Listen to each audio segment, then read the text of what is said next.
Hello everyone, welcome to my YouTube channel. In this video, I'm going to show you how you can reopen your Google account if it has been closed. Before we dive into the video, please don't forget to subscribe to our YouTube channel and give this video a like. Now, let's get started with our video. I will provide the link to this page for you in the description section. You can come to this page by clicking on that link. Your account may have been closed due to the details provided in the section below. As you can clearly see, you can find out the reasons for account closure right here. There are a number of different reasons. It's possible your Google account has also been suspended for these reasons.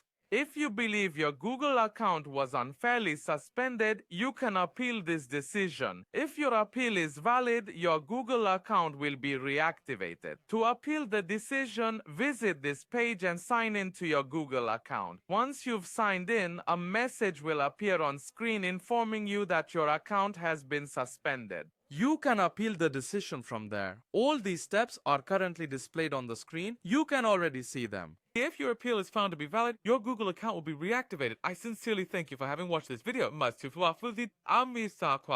Please subscribe to our YouTube channel and don't forget to like the video. See you later.